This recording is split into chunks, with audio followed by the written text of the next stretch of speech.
శ్రీమన్మహాభారతము 807వ రోజు. ఓం అస్మద్గురుభ్యో నమః.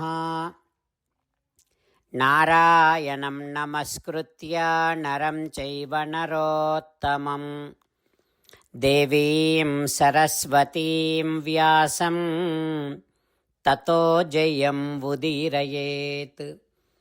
శ్రీమన్మహాభారతము 3వ పర్వము, వనపర్వము లేదా అరణ్య పర్వం. అందులో 37వ అధ్యాయము. సూత మహానుభావుడు శౌనకాది మహర్షులందరికీ ప్రవచనం చేస్తూ ఈ రకంగా చెబుతూ ఉన్నాడు. ఓ మహర్షులారా, వైశంపాయన మహర్షి జనమేజయ మహారాజుకు శ్రీమన్మహాభారతాన్ని ఉపదేశం చేస్తూ ఇలా చెబుతూ ఉన్నాడు. ఓ రాజా, పాండవులు కామ్యకవనములో ఉంటూ ఉండగా కొంతకాలం తర్వాత ధర్మరాజు వ్యాస మహర్షి యొక్క సందేశాన్ని ఉపదేశాన్ని సంస్మృత్య ముని సందేశం ఇదం వచనమబ్రవీత్, ఆ సందేశాన్ని ఒకసారి స్మరించి ఏకాంత ప్రదేశములో అర్జునునితో ఒక మాట చెప్పాడు. ముహూర్త కాలము వనవాసాన్ని స్మరించుకొని ధర్మరాజు సాంత్వపూర్వకముగా చేతితో స్పృశించి ఏకాంతములో ధనంజయునితో ఈ రకంగా చెబుతూ ఉన్నాడు. ఓ ధనంజయ, అర్జున, భీష్మే ద్రోణే కృపే కర్ణే ద్రోణపుత్రే చ భారత ధనుర్వేదశ్చతుష్పాదః ఏతేష్వద్య ప్రతిష్ఠితః. అర్జున, భీష్మ ద్రోణ కృపకర్ణ అశ్వత్థామలు అందరూ గొప్ప వీరులు. ఇప్పుడు వారి యందే 4 పాదములుగా ధనుర్వేదము సంపూర్ణముగా ప్రతిష్ఠితమై ఉంది. దైవ బ్రాహ్మ మానుష పద్ధతులకు సంబంధించినటువంటి సర్వాస్త్ర ప్రయోగము వారందరూ సంపూర్ణముగా తెలుసుకున్నారు, వారికి తెలుసును. అస్త్రాల గ్రహణము ధారణము ప్రయత్నపూర్వకముగా వారు చేయగలరు. శత్రువులు ప్రయోగించినటువంటి ఆయా అస్త్రాల చికిత్స కూడా వారికి తెలుసు.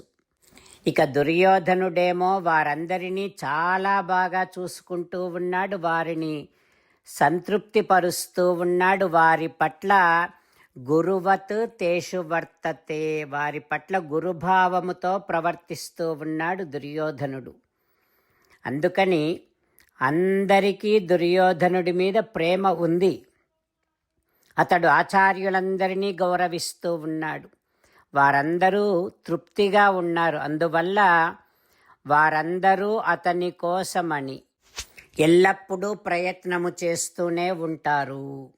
అంతేకాకుండా ఇప్పుడు ఈ పరిస్థితుల్లో గ్రామాలు, నగరాలు, సాగరాలు, వనాలు, మొత్తం ఈ భూమండలం అంతా కూడా ఆ దుర్యోధనుడి వశములో ఉంది.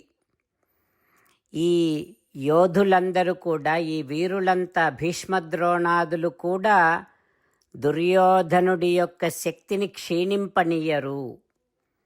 అర్జున, ఇక మాకేమో నువ్వే ఇష్టమైనటువంటి వాడివి. భవానేవ ప్రియోస్మాకం త్వయి భారః సమాహితః, నీపైననే మేము భారమంతా ఉంచాము అంటూ ధర్మరాజు అర్జునుడితో మాట్లాడుతూ ఉన్నాడు. ఆ తర్వాత ఏం జరుగుతుందో రేపు తెలుసుకుందాం. జై శ్రీమన్నారాయణ, జై శ్రీమన్నారాయణ. అమ్మా నాన్నలకు సాష్టాంగ నమస్కారం చేద్దాం. మన ఆచార్యవర్యుల శ్రీచరణారవిందములకు సాష్టాంగ నమస్కారం చేద్దాం. శ్రీ వేదవ్యాస మహర్షుల వారి దివ్య పాదారవిందములకు సాష్టాంగ నమస్కారం చేద్దాం. శ్రీ విఘ్నేశ్వర స్వామి వారి శ్రీచరణారవిందములకు సాష్టాంగ నమస్కారం చేద్దాం. శ్రీమన్మహాభారత గ్రంథరాజమునకు శిరస్సు వంచి నమస్కరిద్దాం. శ్రీకృష్ణ భగవానుని శ్రీచరణారవిందములకు సాష్టాంగ నమస్కారం చేద్దాం. మన హృదయ మందిరములోనే అంతర్యామిగా వేంచేసి ఉన్నటువంటి శ్రీమన్నారాయణుడిని సేవిస్తూ మనని మనము స్వామికి సమర్పించుకుంటున్నామనే భావనాపూర్వకముగా సాష్టాంగ నమస్కారము చేస్తూ స్వామి నామ సంకీర్తన చేద్దాం. శ్రీమన్నారాయణ నారాయణ నారాయణ శ్రీమన్నారాయణ నారాయణ నారాయణ. శ్రీమన్నారాయణుడే శ్రీకృష్ణ భగవానుడిగా వచ్చి మనందరికీ భగవద్గీతను ఇచ్చి మనందరినీ ఒక 8 పనులు చేయమని చెబుతూ ఉన్నాడు. అందుకని భగవన్ తప్పకుండా చేస్తామంటూ మనం ప్రతిరోజు ఈ రకంగా మాట ఇద్దాం. హో శ్రీమన్నారాయణ కరిష్యే వచనం తవ సర్వం శ్రీకృష్ణార్పణమస్తు. జై శ్రీమన్నారాయణ. జై శ్రీమన్నారాయణ. భక్తులకు ప్రత్యేకమైనటువంటి విజ్ఞాపన. మీకు అన్ని విషయాలలో వెంటనే మంచి ఫలితాలు రావాలి అనంటే ప్రతిరోజు 1 నిమిషం వెచ్చించి నారాయణాస్త్రాన్ని చదవండి. ఇక మీకు తిరిగే ఉండదు. నారాయణాస్త్రాన్ని పొందడానికి మీరేం చేయాలంటే నారాయణాస్త్రం అనే వెబ్సైట్కి వెళ్ళి మీ పేరు మీ ఈమెయిల్ ఇస్తే మీ ఈమెయిల్కి నారాయణాస్త్రం PDF వస్తుంది. అందులో ఒక రామాయణ శ్లోకం, ఒక గీతా శ్లోకం, ఒక విష్ణునామం ఉంటాయి. ఆ 3 కలిపి నారాయణాస్త్రం అంటాం. ప్రతి ఒక్కరికి వేరువేరు శ్లోకాలను ఇస్తున్నాం. ఆ రకంగా ఎవరి శ్లోకాన్ని వారు ప్రతిరోజు తప్పనిసరిగా చదవటం వలన ప్రతిరోజు ప్రతి 24,000 భక్తులతో ఒకసారి సంపూర్ణ రామాయణ పారాయణ, 33 సార్లు శ్రీమద్ భగవద్గీత పారాయణ, 24 సార్లు శ్రీ విష్ణు సహస్రనామ స్తోత్ర పారాయణ జరుగుతుంది. ప్రతి ఒక్కరికి అంతటి విశేష ఫలితము ప్రతిరోజు లభిస్తుంది. అందుకని మీరు మీ కుటుంబ సభ్యులు అందరూ ఒక్కొక్కరు ఒక్కొక్క నారాయణాస్త్రాన్ని వెంటనే పొందండి. జై శ్రీమన్నారాయణ. శ్రీమద్ భగవద్గీత సారాంశముగా 18వ అధ్యాయములో 65 నుంచి 69 శ్లోకముల ద్వారా శ్రీకృష్ణ భగవానుడు మనందరినీ ఒక 8 పనులు చేయమని చెబుతూ పరమాత్మ ఈ రకంగా అంటూ ఉన్నాడు. ఎవరెవరైతే నేను చెప్పిన ఈ 8 పనులు చేస్తారో వారందరూ నాకు చాలా ఇష్టమైన వారవుతారు. అప్పుడు వారిని నేను సకల పాపముల నుండి సకల దుఃఖముల నుండి విముక్తులను చేసి నా అంతటి వారిగా చేసుకుంటా, తరగని ఆనందాన్ని అనుభవింపచేస్తా. నిజమే చెబుతున్నా, ప్రమాణము చేసి చెబుతున్నా అంటూ సాక్షాత్తుగా దేవదేవుడైన శ్రీమన్నారాయణుడైన శ్రీకృష్ణ భగవానుడే మనను ఈ 8 పనులు చేయమని చెబుతూ ఉన్నాడు కనుక హో శ్రీమన్నారాయణ కరిష్యే వచనం తవ, తప్పకుండా చేస్తా, నువ్వు చెప్పినట్టే చేస్తా అంటూ మనం ప్రతిరోజు దేవదేవుడైన శ్రీమన్నారాయణుడికి ఈ రకంగా మాట ఇద్దాం. హో శ్రీమన్నారాయణ, నువ్వు చెప్పినట్టే నేను నిన్నే సంతతము ధ్యానము చేస్తూ ఉంటా. హో శ్రీమన్నారాయణ, నువ్వు చెప్పినట్టే నేను నీ భక్తుడిగానే ఉంటా.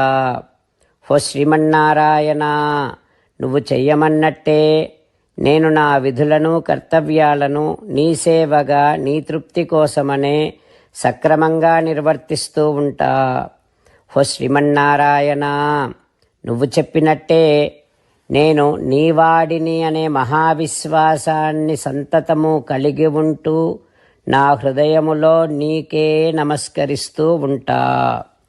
హో శ్రీమన్నారాయణ, మామేకం శరణం వ్రజ, నన్నొక్కడిని మాత్రమే శరణు వేడుకో అని నువ్వే అన్నావు కనుక నేను నిన్ను ఒక్కడిని మాత్రమే శరణు వేడుకుంటా. హో శ్రీమన్నారాయణ, మా శుచః, ఇక దుఃఖించకు అని నువ్వే నాకు భరోసా ఇస్తూ ఉన్నావు కనుక నేను ఇక దుఃఖించను. హో శ్రీమన్నారాయణ, నువ్వు చెప్పినట్టే నువ్వు నా కోసమని చెప్పిన శ్రీమద్భగవద్గీతను ఎప్పుడో ఒక్కసారి కాకుండా ప్రతిరోజు కనీసం ఒక్క శ్లోకాన్నైనా అనుసంధానము చేస్తూ గీతోపదేశాన్ని జ్ఞాపకం చేసుకుంటూ ఉంటా.